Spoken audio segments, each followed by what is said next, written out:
All right, so there is a lot of recollection bits in this game, and there are even some very good free-to-play ones. But free-to-play ones are ones you are going to get no matter what, right? You're going to play the events. It's going to be very easy to grind most of these up. Okay, so I'm not really going to talk about that today. What I do want to talk about is going to be the gacha recollection bits. Okay, there is a lot more that we don't have. I think as of right now, we're pretty much up to here. Pretty much up to here. So all this, we still need to get. And from this, I want to talk about the 5 most useful ones. Actually, it's not in order because you can see Yuta's is here. And we have Ghetto's here. So it's not in order, I don't think. But I want to talk about 5 that I believe are going to be the most useful. And when they come out with which banner, if they're really worth getting, if they're not worth getting, right? That's the main thing. So basically, this is either going to be really good support. It's going to be any good one, be it for DPSs, supports, or just to help the whole team in general. So let's just hop into it and you'll understand. So the first one that I think is going to be pretty good, right? I just did my hidden inventory Gojo showcase and I saw this recollection bit and it is fucking incredible. Okay, so with Gojo's banner that would have released in June, or like for us May essentially. When did this come out? This came out May 21st and ended June. So we're probably going to get it earlier. As you know, we're probably going to get it sometime in February. That's currently the main speculation. But the one we're talking about is the one that we get with his banner, right? This one. Okay. So this one right here is actually really good. Now, why exactly do I kind of like it? Well, let's talk about it. So it has equal taijutsu jujutsu with good HP, right? Which is nice. Now, what you could see is when you use your ult, you get an 85 up to 90% damage increase, which is absolutely insane, okay? 90% damage increase is very high. And one thing to note from this is it could be used on anyone, right? So my main thing with this is you could, let's say, get Gojo, but then also get Itadori in the future. And then you'd be able to use it on either or, which I think is really good, okay? Having the ability to get a 90% damage increase at Dupe 3 is very high and the highest damage increase we essentially have in the game. But then you also have the break damage increase with for both Gojo, Hidden Inventory, and Itadori is very strong. Now, it does say it's effective for yellow type attacks, which to me, the way I read it, is it's only for yellow attackers, but I could be wrong. I would like someone to clarify that, but either way, it's just a very strong one. Just getting that 90% damage increase, even if it's just for yellow attackers, is extremely huge. But then with this break increase, at least for one turn on the ult, having this is also really big, right? So having just 90% damage increase, and considering it's on Hidden Inventory Gojo's banner, which I know you guys are going to be summoning for, well, I would definitely say this one is going to be one of the top ones to get for yellow DPSs especially.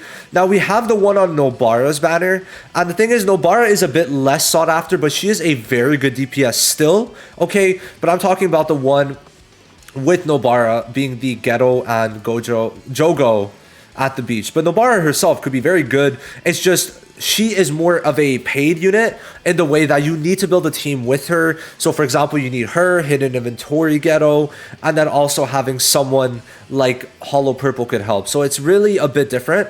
So keep that in mind. But this one is extremely good, where it could also give 70% damage increase for green units, but then it goes up to 85. So for DPSs, it's good. And then you also increase own cursed energy consumption efficiency. So I'd say this is definitely another good one. But I'd say compared to the yellow one, it's definitely less good. Because either way, you should have like good Jujutsu ones. And there's not really many Taijutsu green units. So this one's a bit less of a like must pick, I'd say. But it's still decent. But now we're going to get into one that I really like. Okay, like really like. And that is going to be the Shoko one. Now the problem is, this came out on some random ass banner. And let me check if Hydros has it. So they added this one, and if we check here, it was added alongside this, but it's also in some very sketch banner. So we could check the banners, and I don't know if it's there. It doesn't seem like a Gojo and Megumi banner is necessarily there with it. So we don't know where exactly they're going to be releasing it, unless it's here. Unless it's actually here, and I'm just tripping. It doesn't seem so. So for that matter, I'm gonna leave it there. But it does, I'm not sure where exactly the Shoko recollection is gonna pop up. But this one is very good, where you're able to give a heal, right, for yourself. But then, if anyone's below 60%, you get 25% AoE heal besides yourself. And that goes up to 30%. And then at the start of the turn, if own cursed energy is 20 or below, you also increase your own cursed energy. So this one, support-wise, for healing is top of the tier. So next up, we got it on Mecha Maru's banner. Mecha Maru is really not that good of a unit, okay? So like, especially for this one and even the Shoko one, it's not like the best to summon for it. It's just if you get it randomly, if you get tickets for it, then that's good. But this one is a really good support, right? There is that. And this comes out end of March, which for us obviously is going to be earlier.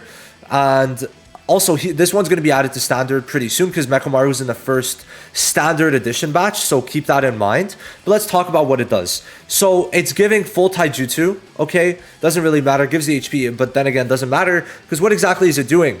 So basically, if your ult is full when you're using it, it gives a 35% damage increase. You have it 2 turns, but 1 time. But if you're doing it when a commander ult skill is activated, either or, increases all allies damage by 20% for 2 turns. So like having this is really nice, and it goes up to 40%. So in terms of damage increase, this is definitely one of the highest ones. But then more than that, at the start of each wave, you increase own break damage by 20% for 2 turns, and that goes up to 40% the more turns that have passed. So giving break damage and damage increase is such a universal thing, and especially the break damage, like you could put this especially with someone like Toji, and my god, Toji is going to go crazy on the break. So I really think this is definitely one of the higher tier ones, and for support damaging, I would like to say it's the best one, okay? Because even if you don't have your ult, you're still getting a 20% damage increase for 2 turns outright, which is absolutely huge. Now, next up, we got the one on Dwayne Gojo's banner, so this is a pretty easy summon, okay? So, you know, I mean, I didn't get it unfortunately, but I didn't do that many pulls on the main account that I use for Green Hoops. But, I mean, listen, you're going to be summoning for Dwayne Gojo, not a single person isn't. And what exactly is it doing? So it's got good stats, decent HP, not anything crazy. But what it is doing is when command skill or alt skill is activated, you increase all allies' alt charge rate by 10% for 2 turns, and then increases all allies' damage by 10%, which goes up to 15 and 20 respectively at Dupe 3. So getting this is very nice to stack alongside the other alt gauge increase. So that's 2 alt gauge rate increases of what I think it's like 30 and 15%. So it's going to be huge, and you could technically stack 3 with the free-to-play one I've been using in my recent showcases. So you could put this on Gojo too, but I personally like Degumi's, but hey, just different things, right? Degumi's works, but this one also works, and it gives damage increase, right? Huge.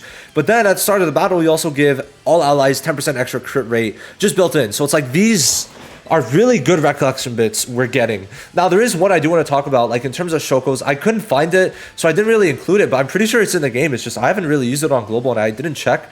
But having this one too would also be very good. Pretty sure on JP came earlier. I'm pretty sure it's down on Global, but this is the same thing as Shokos almost. It does work very similarly to Shokos, but then you got to consider putting these two together. Imagine, bro. You have one 30% AoE heal, then another 30% AoE heal that you could rotate between. Like, that shit's insane. That is a really good thing to have just available. I just wanted to throw that in there. Which this one, it said it was there on launch, and I guess it is, but I did see that it was featured with Bluey Todori. So if you don't have it, and you do want Bluey Todori, maybe you could do it, but I don't know if it's really worth it, right? That's just something I wanted to throw in there. But in general, these are the 5 new recollection bits in the future that I would probably prioritize or maybe consider having. I just want to make this video. Thought it would be pretty interesting. So that's basically it. Let me know what you think. Which ones are you going for, right? Which ones are you specifically going for, if any at all? Let me know that down below. Like the video, sub if you haven't yet, and I'll see you in the next one. Have a good day or night or even afternoon. Bye-bye.